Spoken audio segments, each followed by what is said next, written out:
আজকে করবো আমি আজ কাতলা মাছের কালিয়া। কাতলা মাছগুলোকে আমি তেল গরম হতে কাতলা মাছগুলোকে ভেজে রেখে দিয়েছি।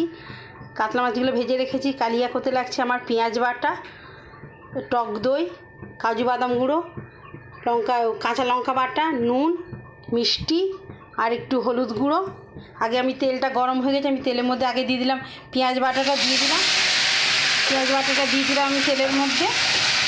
পেঁয়াজটা একটু ভাজা ভাজা হয়ে গেলে আমি এর মধ্যে কাঁচা লঙ্কা বাটা, টক দইটা দিয়ে দেবো, হালকা একটু লঙ্কার গুঁড়ো দেবো, হলুদ গুঁড়ো দেবো, একটু ধনের গুঁড়ো দেবো। এটা হয়ে গেছে ভাজা ভাজা। আমি এর মধ্যে একটু ধনের গুঁড়ো দিয়ে দিলাম, একটু লঙ্কার গুঁড়ো অল্প দিয়ে দিলাম, একটু হলুদ গুঁড়ো দিয়ে দিলাম। দিয়ে একটু নাড়াচাড়া হয়ে গেলে আমি এবার টক দইটা দিয়ে দেবো, কাঁচা লঙ্কা বাটাটা দিয়ে দেবো, নুন মিষ্টিটা দিয়ে দেবো। আর ঝালটা আপনারা যে আপনাদের পরিমাণ যে যেমন ঝাল খাবেন আপনারা সেরকম দিয়ে দেবে। এটা আমার হয়ে গেছে। এবার আমি এর মধ্যে কাঁচা লঙ্কা বাটাটা দিয়ে দেবো। কাঁচা লঙ্কা বাটাটা দিয়ে দিলাম, নুন দিয়ে দিলাম। এরপর আমি টক দই বাটাটা রেখেছিলাম, টক দই বাটাটা দিয়ে দিলাম, টক দই বাটাটা দিয়ে দিলাম।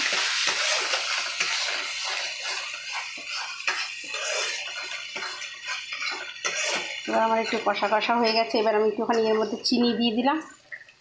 মিষ্টিটা আপনার যে আপনাদের অনুযায়ী মিষ্টিটা আপনার পরিমাণ অনুযায়ী মিষ্টিটা দিয়ে দেবেন আপনারা। এরপর আমি কাজু গুঁড়োটা দিয়ে দিলাম। এরপর না আবার একটু গরম মশলা দিয়ে দেবো। এবার আমার এটা কষা কষা হয়ে গেছে। এবার আমাদের তেলটা ছেড়ে আসছে। এর মধ্যে আমি এবার একটুখানি মাছগুলো এবার জল দিয়ে মাছগুলো দিয়ে দেবো।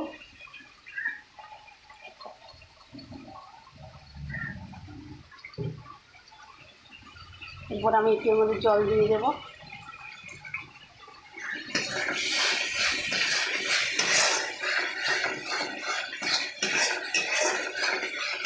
হয়ে গেছে কষা কষা।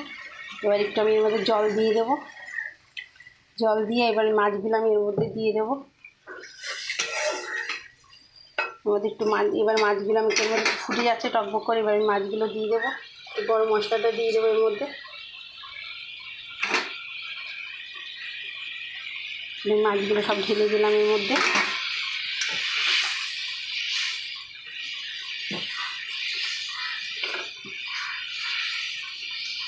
মাছগুলো দিয়ে দিলাম। এরপর আমি একটু গরম মশলাটা দিয়ে দেবো। গরম মশলাটাও দিয়ে দিলাম।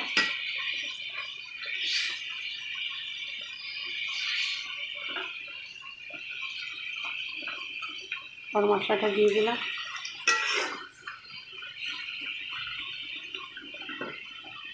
একটু ধনে পাতা দিয়ে দেবো। উপর দিয়ে একটু ধনে পাতা দিয়ে দিলাম। আমার কাতলা মাছের কালিয়া রেডি। একটু গ্যাসটা বাড়িয়ে ইয়ে করে দিলাম। আমার কাতলা মাছের কালিয়াটা যে যেখান দিয়ে আপনারা দেখছেন শেয়ার করবেন, কমেন্ট করবেন, লাইক করবেন, সাবস্ক্রাইব করবেন, তাহলে আমি খুব খুশি হই।